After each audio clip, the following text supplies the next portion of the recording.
عربی زبان میں رمضان سخت لو کو کہتے ہیں۔ جب سخت لو چلتی تھی تو بہت سے جراثیم اور گندگی اللہ کے حکم سے ختم ہو جاتے تھے۔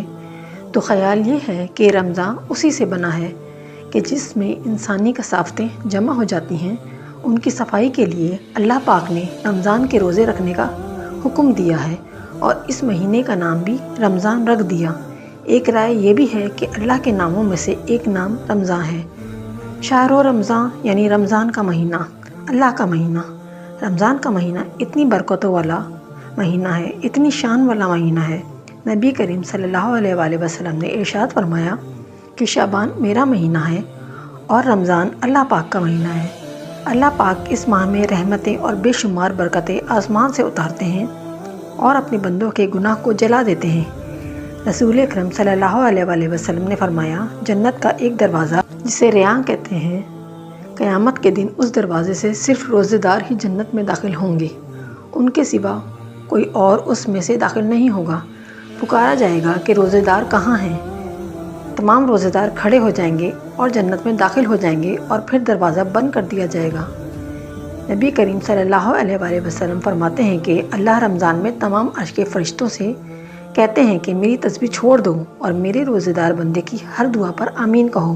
سبحان اللہ۔ روزے کا مقصد دراصل اللہ کے بندوں کو نیکی اور پرہیزگاری کی طرف بلانا ہے، جیسا کہ ارشاد خداوندی ہے کہ اے ایمان والو، تم پر روزے فرض کیے گئے ہیں جیسا کہ تم سے پہلے لوگوں پر فرض تھے، تاکہ تم پرہیزگار ہو جاؤ۔ روزہ ایک ایسی عبادت ہے جس کا بدلہ اللہ تعالیٰ اپنے پاس سے دیتا ہے، جس میں فرشتوں کا واسطہ نہیں ہوتا۔ اس سے زیادہ روزے داروں کے لیے خوشخبری اور کیا ہو سکتی ہے کہ وہ عبادت کا صلہ اپنے مالک کے ہاتھوں پائیں گے، جس میں کسی غیر کو دخل نہ ہوگا۔ روزہ آگ کے مقابلے میں ڈھال ہے۔ روزے دار کے لیے دوسرا انعام یہ بھی ہے جس سے روزے کی غیر معمولی اہمیت کا پتہ چلتا ہے۔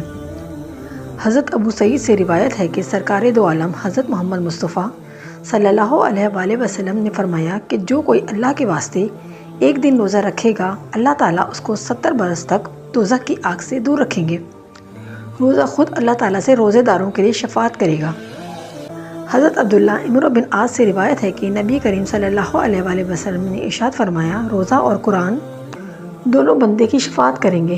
روزہ کہے گا کہ اے پروردگار، میں نے اس کو کھانے سے روکا اور تمام خواہشات سے دن بھر باز رکھا، تو میری شفاعت اس کے حق میں قبول فرما۔ اور قرآن پاک کہے گا، اے پروردگار، میں نے اسے رات میں سونے سے روکا، اس لیے تو میری شفاعت قبول فرما۔ چنانچہ دونوں کی سفارش اللہ سبحانہ و تعالیٰ کی بارگاہ میں قبول ہو جائے گی۔ ایک دوسری حدیث ہے کہ جو شخص رمضان میں بغیر عذر ایک دن بھی روزہ نہ رکھے اور اس کے بدلے اگر تمام عمر روزہ رکھے تو کافی نہ ہوگا۔ رمضان کے مہینے میں اللہ پاک لوگوں کو اپنے کرم کی چادر سے ڈھانپ لیتے ہیں اور اپنی خالص رحمتیں نازل فرماتے ہیں اور تمام دعائیں قبول فرماتے ہیں۔ بے شک بد نصیب ہے وہ شخص جو اس مہینے میں بھی اللہ تعالیٰ کی رحمت سے محروم رہ جائے گا۔ نبی کریم صلی اللہ علیہ وآلہ وسلم نے ماہ شعبان کے آخری دن کے خطبے میں فرمایا، رمضان کے مہینے میں ایک ایسی رات ہے جو 1000 مہینوں سے بڑھ کر ہے۔ اللہ تعالیٰ نے اس مہینے کے روزوں کو فرض کیا ہے اور اس میں رات کے قیام کو ثواب بتایا ہے۔ جو اس مہینے میں فرض ادا کرے گا وہ ایسے ہے جیسے اس نے 70 فرض ادا کیے ہوں۔ جو کوئی ایمان کے پیش نظر ثواب کی نیت سے رمضان المبارک کے روزے رکھے گا، اس کے سابقہ گناہ معاف کر دیے جائیں گے۔ رمضان کے مہینے میں جنت کے دروازے کھول دیے جاتے ہیں اور جہنم کے دروازے بند کر دیے جاتے ہیں اور شیطان کو قید کر دیا جاتا ہے تاکہ انسان بے شمار رحمتیں اور برکتیں سمیٹ سکے۔ آپ صلی اللہ علیہ وآلہ وسلم نے فرمایا، 3 آدمیوں کی دعا رد نہیں ہوتی۔ پہلا عادل حکمران، دوسرا مظلوم انسان کی بھی دعا رد نہیں ہوتی، تیسرا روزے دار حتیٰ کہ وہ روزہ افطار کر لے۔ ماہ رمضان کی قدر و اہمیت کا اندازہ اس بات سے بھی لگایا جا سکتا ہے کہ اس میں تمام آسمانی کتابیں نازل ہوئیں۔ سب سے بڑھ کر قرآن پاک رمضان کے مبارک مہینے میں مکمل ہوا۔ 2 رمضان المبارک کو حضرت موسیٰ علیہ السلام پر توریت نازل ہوئی، 10 رمضان المبارک کو حضرت خدیجہ علیہ السلام کی وفات ہوئی اور رمضان کے مہینے میں ہی حضرت خدیجہ علیہ السلام نے اسلام قبول کیا تھا۔ 12 رمضان المبارک کو حضرت عیسیٰ علیہ السلام پر انجیل نازل ہوئی۔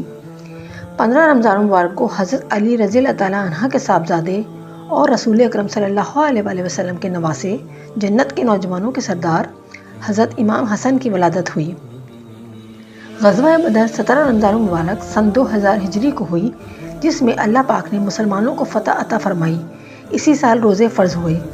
رمضان المبارک میں فتح مکہ کا عظیم واقعہ بھی پیش آیا۔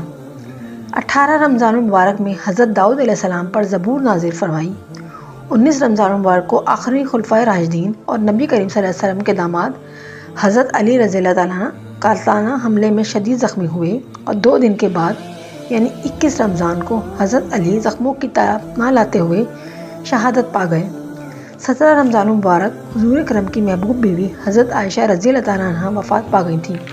یہ مہینہ ایک عظیم الشان مہینہ ہے جو ہمیں روحانی اور جسمانی طور پر پاکیزگی حاصل کرنے کا موقع فراہم کرتا ہے۔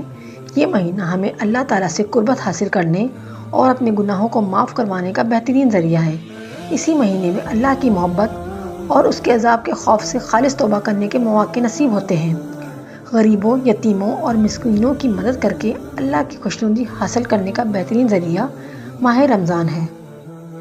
اگر ہم رمضان المبارک کی رحمتیں اور برکتیں سمیٹنے کا ذہن بنا لیں تو اپنی آخرت بچا سکتے ہیں اور گناہوں بھری زندگی سے بچ سکتے ہیں۔